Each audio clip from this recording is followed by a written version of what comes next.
Hello दोस्तों, नमस्कार। GS with प्रेम के यूट्यूब चैनल में आप सभी का स्वागत है। तो चलिए शुरुआत करते हैं आज के एक नए क्लास में। और आज हम, जैसा कि आप लोग जानते हैं कि एनसीईआरटी की एक नई कक्षा में आप लोगों के बीच में लेकर हाजिर हूँ।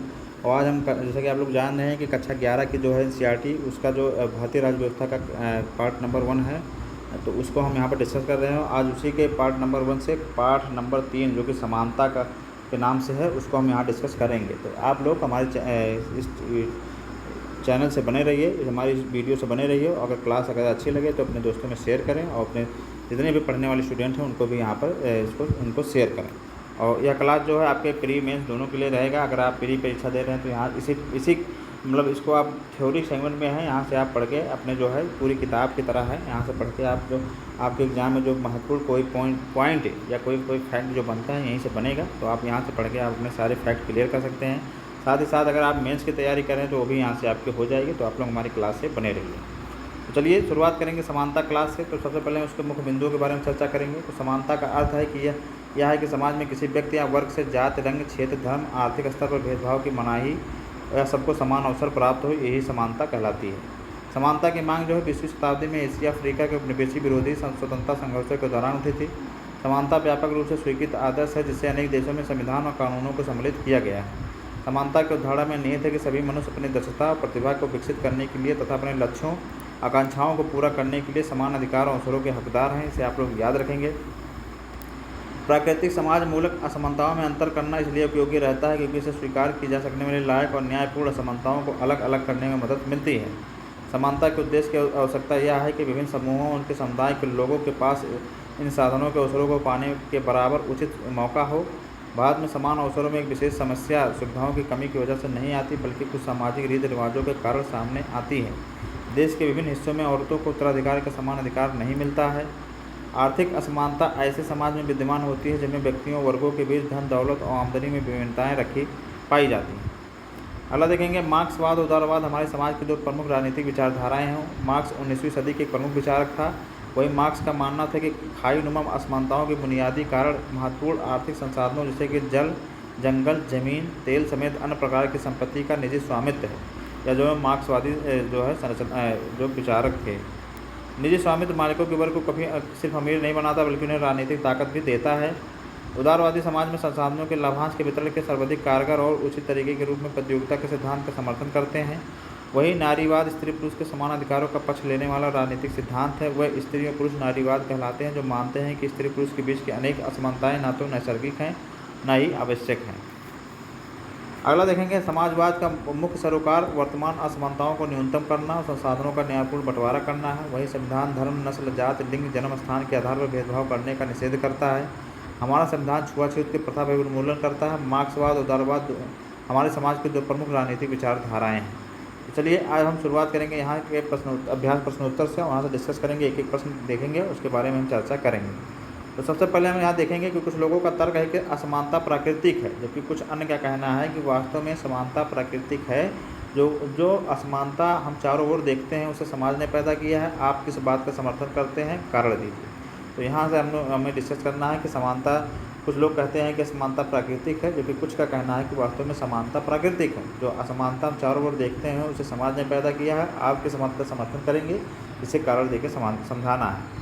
तो आइए हम डिस्कस करते हैं कि समानता और असमानता दोनों ही प्राकृतिक हैं। यहाँ समानता और असमानता जो है दोनों प्राकृतिक हैं। इन दोनों अवधारणाओं में भिन्नता हो सकती है, परंतु स्थान विशेष पर दोनों सत्य हो सकते हैं और असत्य भी हो सकते हैं। प्राकृतिक असमानता कहीं सही हो सकती है और कहीं गलत भी हो सकती है। उदाहरण के लिए जैसे कि कहीं रात होती है तो कहीं दिन, इसी प्रकार कहीं गर्म होता है तो कहीं ठंडा, और कहीं सुबह हो सकती है कहीं शाम। इसी प्रकार कोई व्यक्ति काला हो सकता है तो कोई गोरा।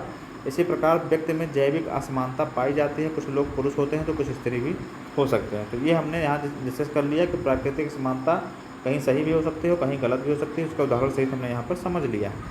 अब हम देखेंगे, अगला देखेंगे कि प्रकृति ने भी व्यक्ति को योग्यताओं और क्षमताओं में समान बनाया है। प्रत्येक व्यक्ति समान होना चाहता है। समानता एक प्राकृतिक नियम है, परंतु समानता पूर्ण दृष्टिकोण है, सामूहिक दृष्टिकोण में संभव नहीं। इसलिए समानता का समाज की सामाजिक आर्थिक दशाओं को ध्यान में रखकर निकाला जा सकता है।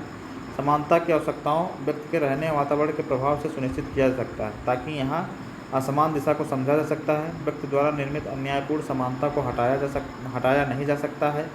जैसे एक व्यक्ति डॉक्टर के काम और मजदूर के काम में अंतर स्वाभाविक है। तो यहाँ हमने देख लिया कि प्रकृति ने सभी व्यक्ति को योग्यताओं और क्षमताओं को में समान बनाया है और प्रत्येक व्यक्ति को समान होना चाहता है। समानता एक प्राकृतिक नियम है, इसे हमने यहाँ पर डिस्कस कर लिया। अब हम अगला क्वेश्चन देखेंगे। एक मत है कि पूर्ण आर्थिक समानता ना तो संभव है ना ही वांछनीय है। एक समाज ज़्यादा से ज़्यादा बहुत अमीर और बहुत गरीब लोगों के बीच की खाई को कम करने का प्रयास कर रहा है। क्या आप इस तर्क से सहमत हैं? आइए अपना तर्क हम लोग देते हैं। तो सबसे पहले देखेंगे कि पूर्ण आर्थिक समानता ना तो संभव है ना ही वांछनीय है। इस कथन से हम सहमत हैं और इसके एक उदाहरण के द्वारा हम समझ सकते हैं। जैसे कि एक डॉक्टर और एक मजदूर के समान पारिश्रमिक ना तो संभव है ना ही वांछित है, क्योंकि डॉक्टर ने अधिक निवेश करके अपनी क्षमताओं योग्यताओं को बढ़ाया है और डॉक्टर का उत्तरदायित्व है कि कार्य मजदूर के कार्य उत्तरदायित्व से कहीं अधिक होता है तथा एक डॉक्टर को प्रतिमाह 10,000 रुपये भुगतान किया जा सकता है, परंतु एक मजदूर को नहीं, क्योंकि मजदूर की न्याय संगत मजदूरी 3,000 रुपये प्रतिमाह हो सकती है। इसलिए यहाँ दोनों के पारिश्रमिक में 7,000 रुपये प्रतिमाह का अंतर है। इसकी आलोचना नहीं होनी चाहिए, इसे समानता के रूप में स्वीकार करना चाहिए। यदि दो मजदूरों को 1,000 रुपये प्रतिमाह दिया जाता है तो इस स्थिति को व्यक्ति निर्मित समानता कहा जा सकता है। समानता का अलगाव भी है जो लिंग के आधार पर किया गया है, तो इसे आप लोग याद रखेंगे। सभी व्यक्ति अधिक धनी और अधिक गरीब नहीं हो सकते हैं। कल्पना नहीं की जा सकती है कि सभी व्यक्ति महलों में रह सकते हैं। सभी व्यक्ति बिना किसी आवश्यकता के झोपड़ियों में रह सकते हैं। समानता सापेक्षिक शर्त के रूप में होनी चाहिए जिसमें सभी को समान अवसर मिलना चाहिए। योग्यताओं और क्षमताओं के विकास और जीवन की आवश्यकताएँ पूरी होनी चाहिए। तो यहाँ इसके हमने डिस्कस कर लिया। अगला देखेंगे, नीचे दी गई उदाहरण उसके उचित उदाहरण में मेल बैठाएं। सकारात्मक कार्रवाई, प्रत्येक वरिष्ठ नागरिकों को मत देने का अधिकार है। अवसर की समानता, बैंक वरिष्ठ नागरिकों को ब्याज की उचित दर देते हैं। समान अधिकार, प्रत्येक बच्चे को निःशुल्क शिक्षा मिलनी चाहिए। इसे आप लोग याद रखेंगे। सकारात्मक कार्रवाई, बैंक वरिष्ठ नागरिकों को ब्याज उचित दर देते हैं। अवसर की समानता, प्रत्येक बच्चे को निःशुल्क शिक्षा मिलनी चाहिए। समान अधिकार, प्रत्येक वयस्क नागरिक को मत देने का अधिकार है। इसे आप लोग याद रखेंगे। अगला क्वेश्चन देखेंगे, किसानों की समस्या से संबंधित एक सरकारी रिपोर्ट के अनुसार छोटे और सीमांत किसानों को बाजार से अपनी उपज का उचित मूल्य नहीं मिलता है। रिपोर्ट में सलाह दी गई कि सरकार को बेहतर मूल्य सुनिश्चित करने के लिए हस्तक्षेप करना चाहिए, लेकिन यह प्रयास केवल लघु और सीमांत किसानों तक सीमित रहना चाहिए। क्या यह सलाह समानता के सिद्धांत में संभव है? आइए इसका डिस्कशन करेंगे। सबसे पहले देखेंगे, यह कथन समानता के सिद्धांत के विरुद्ध है। समानता के सिद्धांत से मेल नहीं खाता क्योंकि विभिन्न लोगों के लिए दो नीतियाँ नहीं अपनाई जा सकती हैं। छोटे और सीमांकित किसानों के लिए दूसरी, बड़े और धनी किसानों के लिए दो नीतियाँ अपनाई जा सकती हैं। यदि लघु किसान अपनी उपज की अच्छी कीमत नहीं प्राप्त कर रहे हैं तो इसका कारण भिन्न भिन्न हो सकता है। जैसे कि लघु सीमांकित किसानों को कुछ स्वीकृत कार्यों की उच्च रियासत और निम्न ब्याज वाले ऋण देकर उनकी सहायता की जा सकती है। इसे आपने याद रखेंगे। अगला सवाल देखेंगे, निम्नलिखित में किस समानता के लिए सिद्धांत का उल्लंघन होता है और क्यों? कक्षा का हर बच्चा नाटक का अपना पाठ्यक्रम आने पर पढ़ेगा। तो इस पैरा में समानता के सिद्धांत का उल्लंघन नहीं, क्योंकि कक्षा के हर बच्चे को क्रमानुसार किया गया है, तो इसे आप लोग छोड़ देंगे। अगला देखेंगे, यहाँ पर कनाडा सरकार ने दूसरे विश्व युद्ध की समाप्ति से 1960 तक यूरोप के श्वेत नागरिकों को कनाडा में आने और बसने के लिए प्रोत्साहित किया था। इसके बारे में डिस्कस कीजिए। तो सबसे पहले देखेंगे कि इस प्रश्न में समानता के सिद्धांत का उल्लंघन है, क्योंकि कनाडा की सरकार ने रंग के आधार पर भिन्न कार्य को अपनाया है। उसने केवल गोरे यूरोपीय लोगों को द्वितीय विश्व युद्ध के अंत में 1960 तक कनाडा प्रव्रजन करने का आदेश किया था। वरिष्ठ नागरिकों के अलग से रेलवे आरक्षण की खिड़की खोली गई है। वरिष्ठ नागरिकों के लिए एक अलग से रेलवे आरक्षण की खिड़की खोली गई। इसका उत्तर में देखते हैं कि इस प्रश्न में जो है समानता के सिद्धांत का उल्लंघन नहीं है, क्योंकि भारतीय संविधान के 60 वर्ष से ऊपर के लोगों के लिए आरक्षण का प्रावधान है। इसे आप लोग याद रखेंगे। कुछ वन क्षेत्रों को निश्चित आदिवासी समुदायों के लिए आरक्षित कर दिया गया है। आइए इसका भी उत्तर हम लोग देखते हैं। तो इस प्रश्न में समानता के सिद्धांत का उल्लंघन है, क्योंकि इसमें कुछ जंगल लोग केवल जनजाति समुदाय को देने की बात कही गई, जबकि सभी के लिए इस प्रकार का प्रावधान करना चाहिए। तो ये जो है हमारे जो है समानता के सिद्धांत का उल्लंघन है। इसे आप लोग याद रखेंगे। अगला क्वेश्चन देखेंगे, यहाँ महिलाओं के मताधिकार देने के पक्ष में कुछ तर्क दिए गए। इनमें से कौन से तर्क समानता के विचार से संगत हैं? कारण भी दीजिए। स्त्रियाँ हमारी माताएं हैं, हम अपनी माताओं को मताधिकार से वंचित करके अपमानित नहीं करेंगे। सरकार के निर्णय पुरुषों के साथ साथ महिलाओं को भी प्रभावित करते हैं, इसलिए शासकों को चुनाव में उनका मत भी होना चाहिए। महिलाओं को मताधिकार न देने से परिवार के मतभेद पैदा हो जाएंगे। महिलाओं से मिलकर आधी दुनिया बनती है। महिलाओं से वंचित करके लंबे समय तक उन्हें दबाकर नहीं रखा जा सकता। अब आइए इसका उत्तर हम लोग देखेंगे। तो प्रश्न के पैराग्राफ खा और पैरा घा में समानता है। तो यहाँ हमने देख लिया कि पैरा खा सरकार के निर्णय पुरुष के साथ महिलाओं को प्रभावित करते हैं। अब घा महिलाओं से मिलकर आधी दुनिया बनती है। मताधिकार से वंचित लंबे समय तक उन्हें दबाकर नहीं रखा जा सकता। तो यहाँ पर इन दो चीज़ों में आप देख सकते हैं समानता है। पैरा खा में कहा गया है कि सरकार के निर्णय पुरुष और महिला दोनों को प्रभावित करते हैं, इसलिए दोनों को शासक के चुनाव में सहभागी होना चाहिए। वही पैरा घा में कहा गया कि महिलाओं के मतदान अधिकार को इनकार किया जा सकता है। इसका संपूर्ण जनसंख्या 50% है। इसे आप लोग याद रखेंगे। अगला देखेंगे समानता का अर्थ क्या है। तो समानता का अर्थ यह है कि समाज में किसी व्यक्ति, वर्ग, जाति, रंग, क्षेत्र, धर्म, आर्थिक स्तर पर भेदभाव की मनाही सबको समान अवसर प्राप्त होते हैं। वही लास्की के अनुसार देखें तो सर्वप्रथम समानता का अर्थ है कि समाज में कोई विशेष अधिकार युक्त वर्ग ना हो। समानता कितने प्रकार की होती है, उदाहरण सहित व्याख्या कीजिए। तो समानता 5 प्रकार की होती है, आइए इसके बारे में चर्चा कर लें। तो सबसे पहले देखेंगे प्राकृतिक समानता, सामाजिक समानता, नागरिक वैधानिक समानता, राजनीतिक समानता और आर्थिक समानता। ये जो है 5 प्रकार की समानताएं जो होती हैं, जो हमारे नागरिकों को मिली हुई हैं। आइए एक एक करके हम डिस्कस करेंगे। तो प्राकृतिक समानता की बात करेंगे तो प्राकृतिक समानता वह समानता है जो प्रत्येक मनुष्य को प्राकृतिक रूप से प्राप्त है, जिससे सभी मनुष्य प्राकृतिक रूप से समान है, अर्थात सभी प्राकृतिक रूप से मनुष्य हैं। वही सामाजिक समानता की बात करेंगे तो सामाजिक समानता का अर्थ समाज में बिना किसी जाति, धर्म, वंश, लिंग और रंग के समाज में किसी व्यक्ति के समान व्यवहार और सामाजिक अवसरों से है। समाज में यदि सभी के साथ समान व्यवहार हो रहा है तो उससे सभी सामाजिक अवसरों का लाभ मिल रहा है, तो इसमें सामाजिक समानता कहते हैं। नागरिक वैधानिक समानता की बात करें तो सभी व्यक्ति को कानूनी रूप से समान अधिकार प्राप्त हो, अर्थात कानून के समक्ष सभी व्यक्ति समान हो। इस समानता के अंतर्गत कानून किसी भी व्यक्ति से जाति, धर्म, नस्ल, वंश, लिंग के आधार पर कोई भेदभाव नहीं करता है। ऐसी समानता को नागरिक वैधानिक समानता कहते हैं। राजनीतिक समानता की बात करें, जब सभी नागरिकों को राज्य द्वारा समान राजनीतिक अधिकार प्राप्त हो तो इसे राजनीतिक समानता कहते हैं। राजनीतिक अधिकार से तात्पर्य सभी को वोट देने का अधिकार, अपनी संसद की सरकार चुनने का अधिकार, राजनीतिक गतिविधियों में भाग लेने का अधिकार, चुनाव लड़ने का अधिकार इत्यादि से है। तो ये संबंध जो हमारी राजनीतिक समानता से संबंधित है।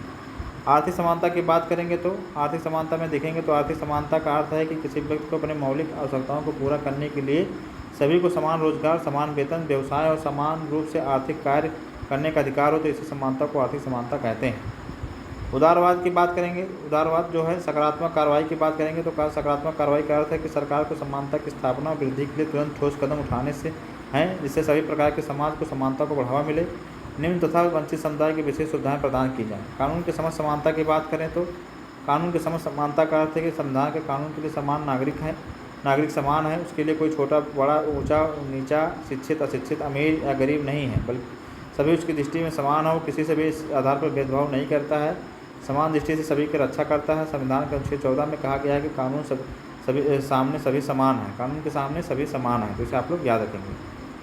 अगला क्वेश्चन देखेंगे, समानता जीवन की आवश्यक शर्त क्यों है, तो इस पर हम चर्चा करेंगे।